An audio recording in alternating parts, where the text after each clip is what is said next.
Hey guys, Grape Collects, and today I'm going to be doing a different kind of video. Today I'm going to be doing a discussion topic on different Lincoln Memorial Scent transitional varieties you guys should be looking for in the penny boxes you search or in your own change.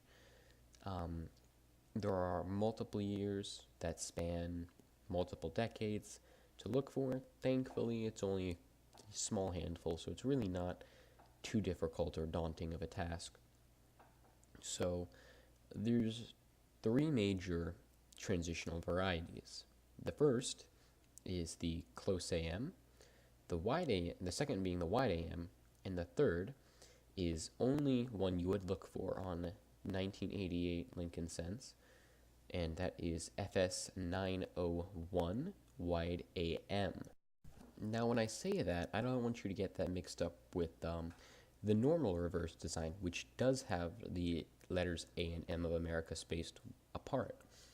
When we refer to FS 901 wide AM on 1988 Lincoln Scents, we're really talking about RDV6, or Reverse Design Variety 6.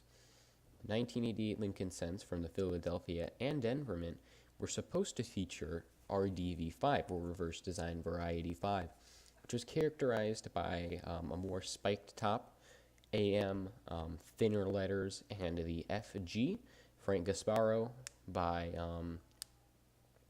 the base of the memorial, was supposed to be parallel on the serif. But we'll get to that one later, as it's a more complicated variety. So let's start with an easier one. Pictured above is a 1922 1992, pardon me, Lincoln Memorial Scent. Now, if you'll notice, if you look at the reverse and look at the word America, notice how the tops, or not the tops rather, the A and the M are spaced widely apart. This is RGV6, this is the FS 901 from 1988. You see how it's characterized by widely spread serifs. That is the normal reverse design for 1991, 1992, and 1989. Yeah. So if you find a 1989 through 1992 with the wide AM, it's not special. Now, if you turn your attention to the 1992 pictured here, notice how the A and the M are spaced very close to each other. They're touching or almost touching. This is what we refer to as the close AM variety. Now, if you find a 1992 or a 1992 Denver with the close AM variety, it is extremely rare, and is worth probably a few thousand at the, on a good low-end bargain. They're extremely rare, so if you do think you have one, check out a forum like coincommunity.com, or, send pictures to me via my business email in the description, and I'll help you out. The close AM was a transitional variety, meaning that it was, as the variety or the reverse designs changed, some from the previous year or the next year were accidentally used when they weren't supposed to, or dyes meant for striking proof coins were accidentally used on business strikes, and that's what produces these transitional varieties. So, for your 1992 and 1992Ds, look for the close AM. The wide AM is common on 1989 through 1992s. So if you have a 1989 through 1992 wide AM, it is not rare. However, if they are close, they are very rare indeed. The next variety is going to be the wide AM.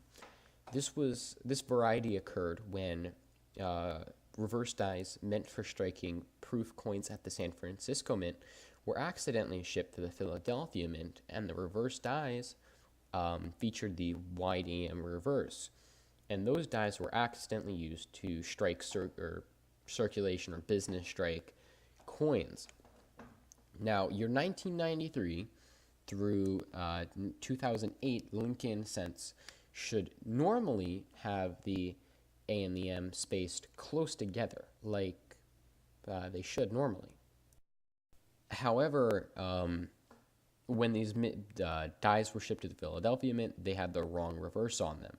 So, what years have the wide AM variety that you should be looking for?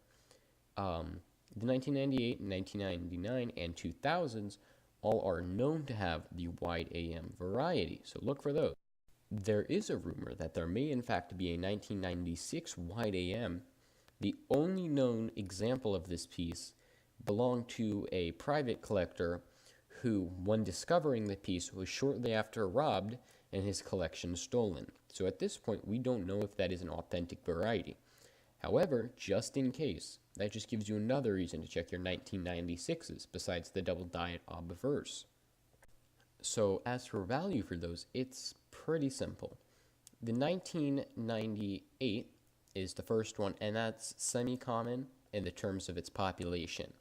So it's not going to be too expensive in circulated grades. In mint state red and above, if it's already graded, which I would not suggest getting graded unless it's like a 66 or 67, you're probably looking at $10 for a, raw ungraded mint state red example. The 2000 is the most common of these varieties, and as such will not command as strong as a premium of the others.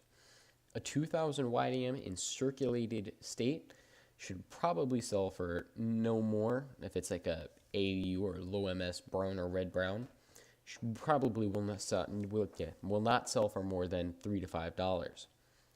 However, in gem red, they do go up in price to about $8 to $15 ungraded. So those are good. Last but not least is the 1999 wide AM. This one is extremely scarce and highly sought after. In circulated brown or red brown states, they come in different prices. An AU brown specimen should sell for around $50. An AU red brown might sell for $60. A ungraded, mind you, all of these are ungraded, mint state red example at MS60 red, for example, should probably sell for around $100. 1999 wide AMs, if in brilliant uncirculated red, should probably be graded along with others in your next TPG package.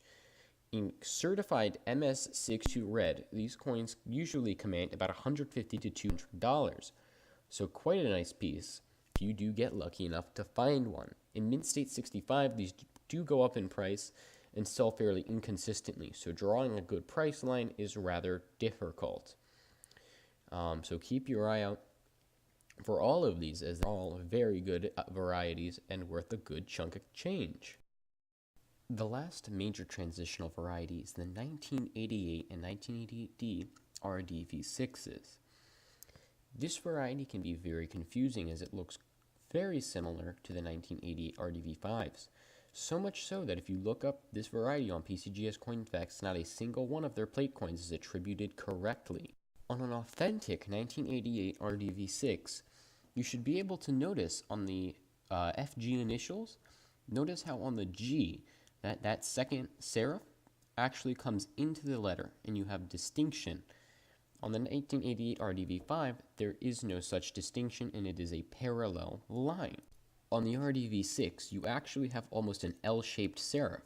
Also notice how that if you were to take a metaphorical line and draw it from the tip of the upper curve of the G, it would actually intersect through the bottom or the middle of that serif. That is not present on the normal 1988 RDV5. Also notice how on the 1988 RDV6s, the letter M of America is very evenly cut on the top. It almost looks like someone were to draw a ruler. It would be perfectly parallel to each other.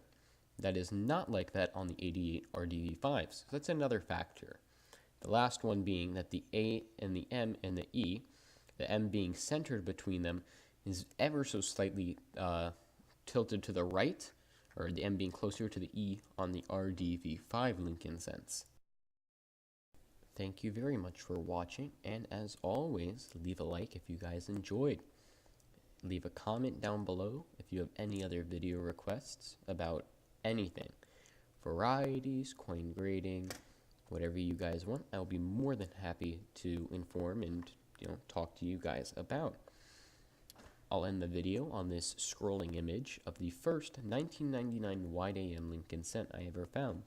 It is currently on Annex, and it will probably be back to me at the end of February, where I can show you guys what it graded. I don't even know at this time.